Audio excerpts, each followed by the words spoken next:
जय गुरु जी, शुक्राना गुरु जी, अनंतम शुक्राना गुरु जी। संगत जी, आज हमें एक आंटी का सत्संग मिला है और उन्होंने हमें व्हाट्सएप पे रिकॉर्ड कर भेजा है, तो आइए सत्संग स्टार्ट करते हैं। जय गुरु जी। जय गुरु जी, शुक्राना गुरु जी। मैं आज अपना शुक्राना सत्संग शेयर करना चाहती हूँ। गुरु जी का बार बार मैसेज आ रहा था कि बता शुक्रानी करने के लिए शब्द शुक्राना दर्ज हो गया, बस तो ही रह गया। मेरा सत्संग कुछ इस प्रकार से है। मैं मैसेज आ रहे कुछ दीपा आंटी का, मैं सत्संग सुन रही थी, उस पर मैसेज दीपा आंटी बोल रहे थे कि कुछ भी होगा पर ऐसा होगा कि कुछ पूरा नहीं होगा, वैसे होगा बच जाओगे। और थोड़े दिन बाद फिर मेरे पापा सुबह जाते हैं काम पे, मॉर्निंग पे जल्दी चले जाते हैं। वो बाइक पे बैठे हुए थे और पीछे से गिर गए और पापा को एक संगत जी, पापा को कुछ भी नहीं हुआ, बिल्कुल भी, पैसे बिल्कुल नहीं, तो जोर से गिरे थे, सर में लग जाती कुछ भी, पर गुरु जी ने उन्हें कुछ भी 1% आँच नहीं आने दी। गुरु जी का अनंतम अनंतम अनंतम अनंतम शुक्राना गुरु जी महाराज। बस ऐसे अपनी कृपा मेरी पूरी फैमिली पे बनाए रखें गुरु जी, बस यही चाहते हैं, पर यही शुक्राना करना चाहती हूँ मैं। अनंतम अनंतम शुक्राना गुरु जी महाराज, आपका अनंतम अनंतम शुक्राना। जय गुरु जी, शुक्राना। शुक्राना आंटी जी, शुक्राना गुरु महाराज जी, इतना प्यारा और ब्लेस्ड सत्संग में सुनवाने के लिए, हमसे शेयर करवाने के लिए आपका अनंतम शुक्राना गुरु जी। संगत जी, आइए एक और आंटी का सत्संग सुनते हैं। उन्होंने भी हमें व्हाट्सएप पे रिकॉर्ड करके भेजा है, तो आइए सत्संग स्टार्ट करते हैं। जय गुरु जी। गुरु जी, मैं गुरु जी की बेटी गुरु जी का आशीर्वाद से अपना शुक्राना सत्संग शेयर करना चाहती हूँ। सत्संग शेयर करने में मुझसे कोई गलतियां भूल हो जाए तो संगत जी, गुरु जी मुझे क्षमा कीजिएगा। गुरु जी के काफी टाइम पहले से मैसेज आ रहे थे कि तेरे पर बहुत बड़ी दिक्कत आने वाली है, परेशानी आने वाली है, प्रॉब्लम आने वाली है। मैंने उससे रोक दिया है, लेकिन खतरा अभी टला नहीं है, तो सत्संग सुन। लेकिन मैं जो है काम के चलते, दिवाली के साफ सफाई वगैरह, मैं सत्संग नहीं सुन पा रही थी। इधर मेरी सबसे पहले मेरे हस्बैंड, मेरा भाई बीमार पड़ा, जो मेरे पास ही कुछ टाइम से रह रहा है। उसे बहुत तेज बुखार हुआ, इतना तेज, उसने 1-2 दिन पहले तो नॉर्मल दवाई ली, उसे हल्का कुछ फीवर फील हुआ, तेज नहीं हुआ था। तो उसके बाद उसने मेडिसिन ली और वो मेरी बुआ जी है यहीं, तो वो उनके घर जाके सो गया। तो रात में वो पूरी रात उसको बुखार रहा। तो सुबह मेरे पास बुआ जी की कॉल आती है कि तू यहाँ पे आ जाए, इसे बहुत तेज बुखार है। तो उसे इतना तेज बुखार था, पट्टियां रखने के बाद, दवाई देने के बाद उसका बुखार बढ़ता चला जा रहा था और उसका चेहरा पूरा लाल पड़ा हुआ था, पूरी बॉडी पेन कर रही थी, उसकी सर में भी दर्द था। तो इसीलिए हम उसे डॉक्टर के पास लेके गए और कम से कम 3 से 4 घंटे बाद मेडिसिन देने के बाद उसका बुखार उतरा, लेकिन बुखार ठीक नहीं हो रहा था। वो मैं वहां से आती हूँ तो देखती हूँ मेरे हस्बैंड पूरी तरह से बुखार में कांप रहे हैं ठंड से। तो उनको आके मैंने कुछ खिला के मेडिसिन दी। और इधर मेरी बेटी, बड़ी बेटी, वो भी बुखार में थी काफी टाइम से, उसके भी पैरों में बहुत ज्यादा, हाथ पैरों में दर्द था, दुख रहे थे, अभी भी उसे फीवर है। और कई दिनों तक वो दोनों दवा लेके आते रहे, ब्लड टेस्ट कराए, सब कुछ कराया, लेकिन आराम नहीं लगता था। तो भाई तो गाँव चला गया गुरु जी का आशीर्वाद से। जो गुरु जी जो भी करते हैं सोच समझ के ही करते हैं, इसमें भी उसी की भलाई होगी, उसके लिए शुक्राना शुक्राना शुक्राना गुरु जी। और फिर उसके बाद मैं दिवाली की सफाई की और सफाई करते करते मुझे बुखार हो गया। तो मैंने जल्दी से एक टैबलेट ली और उसे खा लिया कि कहीं बीच में सफाई ना रुक जाए, फिर कौन करेगा इससे। तो मैंने पूरी करके नहा के, एक्चुअली उससे पहले मैंने खिचड़ी खाई थी चाय के साथ, तो वो खा के मैं नहा के सो गई, क्योंकि मुझे लग रहा था फीवर है। उसके बाद मेरे हस्बैंड आके बोलते कि तूने मानी नहीं, तो और तू जो है ये सफाई कर लिया है, और अगर दिक्कत हुई कुछ तो मैं दवाई नहीं दिलवाऊंगा। वो मजाकी अंदाज में इस तरह से बोल रहे थे। मैंने कहा मुझे सच में फीवर हो रहा है, मुझे दवाई दिलवा दो। उन्होंने मजाक में टालते हुए कहा मैं नहीं दिलवाने वाला। और उसके बाद में फिर जो है मुझे इतना तेज फीवर हुआ, इतना तेज, ऐसा लगा जैसे वो मेरे गला, नाक सब कुछ बंद हो गया, और एक टाइम के लिए ऐसा लगा जैसे मेरी सांस निकलने वाली है। तो मैंने अपनी बुआ जी के लड़के के पास फोन किया, तो उसने बोला मैं अभी डॉक्टर को भेजता हूँ, लेकिन तभी भी उसने शायद वो फोन करना भूल गया।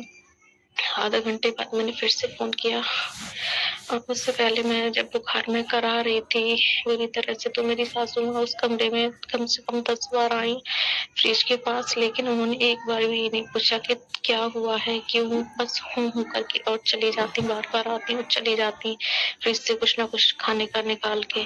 लेकिन उन्होंने एक बार भी ये नहीं पूछा कि ये कैसे, क्या हुआ, क्यों लेट गया। संगत जी, मैं कुछ गलत कुछ खा लिया होता या कुछ मैंने गलत कुछ किया होता जिसकी वजह से वो जो चीज मुझे नहीं करनी चाहिए थी वो मैंने की, तो इन लोगों का नाराज होना भी जायज है। लेकिन मैं तो दिवाली की घर की सफाई कर रही थी। गुरु जी से अरदास है, गुरु जी। और फिर उसके बाद में दवाई लेने में चली गई अपने हस्बैंड के साथ, और वहाँ पे मैं डॉक्टर के पास गई तो उसने बोला कि काफी खतरनाक फीवर है इनको, पेट में भी दर्द है, इन्फेक्शन था। उसके बाद में वहां से आराम नहीं लगा, पूरी रात में बुखार में रही। मेरे हस्बैंड ने मुझे पे पट्टियां वगैरह रखी, सब कुछ किया। और उसके बाद जो है मैं यहाँ पे दूसरे डॉक्टर के पास मुझे लेके गए, वहां से उन्होंने मेडिसिन दी। मेडिसिन देने के बाद बुखार जब 103 था, लेकिन मेडिसिन देने के बाद 104.5 हो गया। और उसके बाद में मुझसे चला जा रहा और मेरा पूरा शरीर में ऐसा लग रहा था कि अब पता नहीं क्या ही होगा। तो मैं आते में बोल रही थी, जब पहले वाले डॉक्टर से दवा लेके आ रही थी, मैंने गुरु जी बचा लो प्लीज। तो जैसे ही रास्ते में आ रही थी, मुझे इतनी तेज गुलाबों की फ्रेग्रेंस आई जैसे कि पूरा गुलाब का बगीचा है, मैं उसके पास से निकल रही हूँ। और जबकि मैं वहां से न जाने कितनी बार निकल चुकी हूँ, वहां मुझे कोई फ्रेग्रेंस नहीं आई, लेकिन उस टाइम मुझे फ्रेग्रेंस आई क्योंकि मैं आंख बंद करके लेटी हुई थी। तो गुरु जी एंजल नंबर या फिर बटरफ्लाई रूप में मैं दर्शन नहीं कर पाती, इसीलिए गुरु जी ने मुझे बुलाया कि फ्रेग्रेंस फील कराई कि मैं तेरे साथ हूँ, तो घबरा मत। उसके बाद पूरी रात में बुखार कर रही, मेरे हस्बैंड ने पट्टियां रखी, मेडिसिन देते रहे लगातार, उल्टियां भी मुझे हुई। तो गुरु जी ने पता नहीं कौन सा बड़ा कष्ट छोटे में काटा, उसके लिए शुक्राना। अब बुखार तो नहीं है, लेकिन मेरे हाथ पैरों में बहुत दर्द, मैं से चला नहीं जा रहा है, पैरों में ज्यादा है, और मेरे हस्बैंड के भी पैरों में ज्यादा है। प्लीज गुरु जी यही अरदास है, आपने हमें हमारा कोई बड़े से बड़ा कष्ट ही हुआ जो इतने में काटा। 90% तो आप अपने ऊपर ले लेते हो, 10% ही हम तक पहुँचता है। तो गुरु जी का अनंतम अनंतम शुक्राना है। गुरु जी महाराज, ये दिवाली मेरे साथ साथ सभी की अच्छे से बने, यही मेरी आपसे प्रार्थना है। जय गुरु जी, शुक्राना गुरु जी। शुक्राना आंटी जी, शुक्राना गुरु महाराज जी, इतना प्यारा और ब्लेस्ड सत्संग हमें सुनवाने के लिए, हमसे शेयर करवाने के लिए आपका अनंतम शुक्राना गुरु जी। संगत जी, जब गुरु महाराज जी हमें कोई कष्ट देते हैं तो उसका निवारण भी खुद ही करते हैं। गुरु जी कहते हैं कि तुम्हारे पता नहीं कितने बड़े बड़े कष्ट मैं छोटे में काट देता हूँ, तुम्हारी न जाने रोज़मर्रा की कितनी गलतियाँ होती हैं जिन्हें मैं माफ़ कर देता हूँ। गुरु जी कहते हैं कि मेरी रजा विच राजी रहना सीख लो, क्योंकि गुरु जी जो करते हैं ना, अपने टाइम के अनुसार सब कुछ करते हैं। एक टाइम ऐसा आता है कि गुरु महाराज जी आपकी झोलियाँ इतनी भर देते हैं, हर तरह से रिश्तों से आपके रिश्तों को इतना मजबूत बना देते हैं, आपको पैसों से इतना मजबूत कर देते हैं कि आपको किसी के आगे झुकने की ज़रूरत ही नहीं पड़ती। गुरु जी कहते हैं कि कभी भी किसी के आगे ना अपनी गल्ला ना दसिया करो कि तो नज़र लग जाती है। किसी के साथ शेयर मत करो, कुछ मत करो। अगर कोई मोहल्ले पड़ोस में भी आपके लिए बारे में कुछ बोल रहा है, या घर का कोई मेंबर आपसे कहते हैं ना कि मतलब नाराज़ है, या कोई आपकी देख रेख नहीं कर रहा है, तो गुरु जी कहते हैं छोड़ दो, ये सब हमारे कर्म है, सब हमें ही तो भोगने हैं। गुरु जी तो हमें उस रास्ते पर चलाते हैं, कहते ना कि नीवा होके जियो, तो नीवा होके रहना सीख लो संगत जी। सच में गुरु महाराज जी हमें पार लगा देंगे, पर वो हम इंसान है ना, हम नहीं कर पाते, कहीं ना कहीं हमसे चूक हो ही जाती है। संगत जी, बहुत सारे ऐसे सत्संग है मेरे छोटे छोटे, मैं शेयर तो करना चाहती हूँ, बट मेरा एक सत्संग है जो अभी बहुत अधूरा है, और गुरु जी से अरदास कर रखी है, पता नहीं कब पूरा होगा। अपने संगत जी, जिस दिन मेरा वो सत्संग पूरा होगा उस दिन मैं सच में अपना सत्संग शेयर करूँगी, क्योंकि मैंने पहले एक बार सत्संग शेयर किया था, पर वो चीज़ मेरी पूरी नहीं हुई। मुझे लगा हो चुकी है और मैं उस चीज़ से निजात पा चुकी हूँ, पर वो चीज़ अभी भी मेरे साथ है। एक नेगेटिविटी है जो जाने का नाम नहीं ले रही है, और एक पॉजिटिविटी है जिन्हें बस गुरु महाराज जी, माई रानी, माता रानी ने चाहा तो सब जल्द ठीक हो जाएगा। गुरु महाराज जी माता रानी दोनों मिलके मुझे एकदम ठीक कर देंगे। तो जय गुरु जी, शुक्राना गुरु जी, अनंतम अनंतम शुक्राना गुरु जी। संगत जी, यदि आपको सत्संग अच्छा लगा तो प्लीज़ हमारे चैनल को सब्सक्राइब कीजिए, लाइक कीजिए, शेयर कीजिए, बेल आइकन को प्रेस कर दीजिए ताकि नए सत्संग की जानकारी आपको जल्द से जल्द मिल सके। संगत जी, यदि आप भी अपना सत्संग शेयर करना चाहते हैं तो आप भी हमें हमारे व्हाट्सएप नंबर पर लिखकर भेज सकते हैं, रिकॉर्ड करके भेज सकते हैं। आपके सत्संग भी और संगतों के साथ शेयर किए जाएंगे।